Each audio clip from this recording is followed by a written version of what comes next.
Good morning. Today is January 20th, and my name is Pastor Delisa, And I'm Elder Paula Reed. and we're here today to share chapter 20 with you. We hope that you have been being blessed and encouraged by our videos thus far.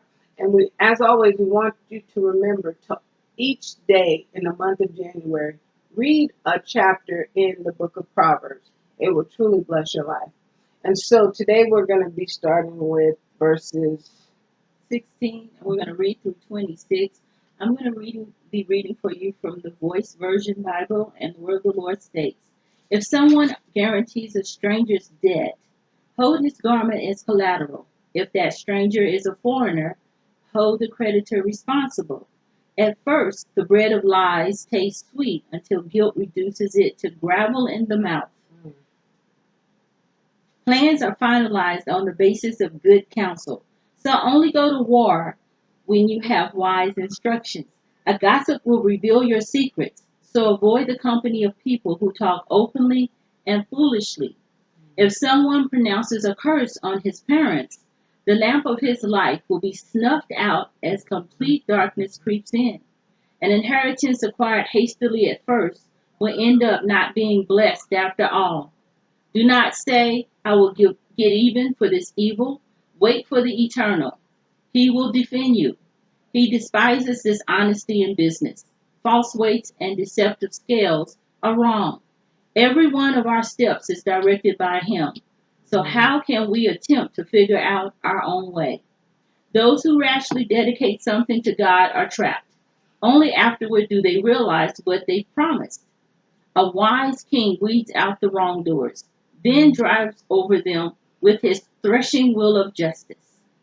Wow, so much good stuff here. And it starts out with what we've been talking about for the last couple of days back. Uh, all through Proverbs, it talks about having surety or being a co-signer for someone else, and how that's not very wise. But if you just do decide to do it, it says if you're going to do it, then get security Yes.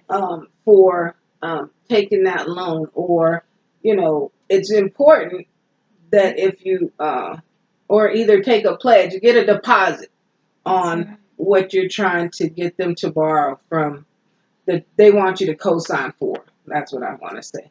And so it's important just to realize that if you're thinking about doing this, please ensure that you know who the person is and if they're trustworthy. Not to say that people aren't due a second chance, but if they need a co-signer, there's something happened. And so we just want to be wise when using ourselves and our name and our credit for others. And so it talks about bread gained by deceit is sweet, but afterwards it's filled with gravel. So anytime stolen goods or stolen stuff or stolen people, I'll say that because sometimes we want that we can't have, something that doesn't belong to us, right? Mm-hmm. And it seems sweet in the very beginning, but in the end, it really turns out for the bad. It turns out in a negative connotation, whether the negative is because you cheated, right? A negative is going to come out from that, right? If you've stolen and then you get caught, a negative is going to come from that. And so it may start out seeming to be good, but in the long run, it really isn't. And so plans are established by counsel, by wise counsel wage war. Verse 18.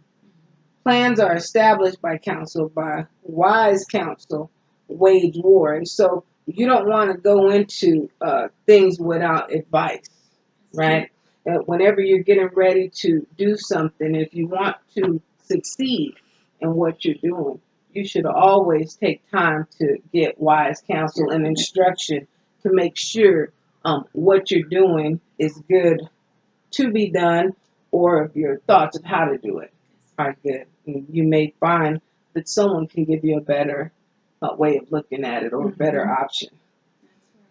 And so it also talks here about those who curse their father or his mother, his lamp will be put out in deep darkness. That just simply is talking about it is really important for us to respect and honor our parents, our father and mother. We realize that this is one commandment that comes with a promise that your days among this earth will be longer. Yes. Right? And so when it says it'll be snuffed out, young folks don't understand. Being so disrespectful to their parents, was a time, now it's getting a little bit better, but I think within about 10 years or so ago, young people were dying right over left, 16, 17, 20. Every time you turned around, these young people were dying one way or another. But when you looked at the whole scope of things, most of them were very disobedient, very disrespectful, very rebellish, Yes.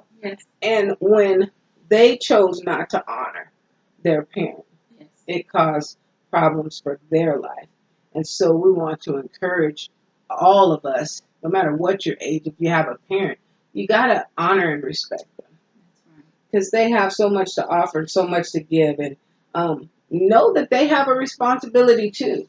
The Bible says for the parents not to provoke your children to anger. Yes. And so we as parents also have a responsibility that we're held to God to.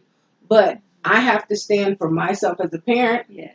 but I have to stand for myself as a child, Mhm. right? So as a daughter. And so in both cases, I have to know that God is going to be looking, and he's looking at what I do and what I say and how I do. Amen. And so it says, do not say, I'll recompense evil, wait for the Lord. Just simply says you don't have to do evil for evil because God sees, he knows, and he wants you to trust him. Yes. Vengeance is the Lord's, and he promises that he will repay. And so it means that we don't have to worry about anything.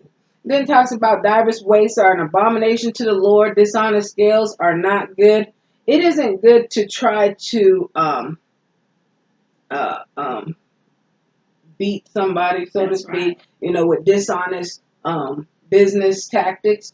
God is not pleased with that. Back in the Old Testament, they would sell a thing for a certain amount of money, and someone would turn the weights off, and so the person knew they had the right amount of money. And when it went on the scale would say, no, that's not the right amount. You owe some more. And so that's why it talks about the weights here. But that's a dishonest living. That's And right. God is definitely not pleased by dishonest living. He's also not pleased with us having a double standard either. We have to realize that God is not a respecter of persons, Amen. and we shouldn't be either. That's right. We have to be able to love people where they are and also give everybody the same respect and opportunity to, treat them the same, That's so right. to speak. So, you got anything you want to add there so far? Well, I just like how you talked about how you want to treat people fairly, and God is good about us not being a respecter of persons. When we offer an opportunity, we want to do it as a cheerful giver in that sense and regard, and give that person the ability in a sense like a hand up. Mm-hmm. And you want everybody to know that they were good for what they were able to do, and it's a blessing of the Lord that we're able to do good business together. And that's how the reputation, we're to show that love. And that's a level of love when you help somebody with an opportunity. That's so true. So true. And so it says, a man's steps are the Lord of the Lord. How then can a man understand his own way? One thing I love about God and get frustrated about God all in the same breath is that, if I trust him, he will order my steps. He will lead me and he'll guide my direction, my path, and the life that I should live for him. But on the same hand, sometimes he tells me to do some things and I have to learn how to be obedient. That doesn't mean that I understand where he's taking me. That's right. And sometimes he doesn't tell us. He's just waiting for you to be obedient and take the first step before he reveals anything else. And so we have to remember that even when we don't fully understand, it's okay. If we're walking with Jesus, he has us. And we ain't going in the wrong direction. Amen. It says a snare. It's a snare for a man to devote rashly something as holy, and afterward to reconsider his vows. And in 25, yours reads a little different. What does yours say there? In 25, it says, those who rashly dedicate something to God are trapped. Mm-hmm. Only afterward do they realize what they promised.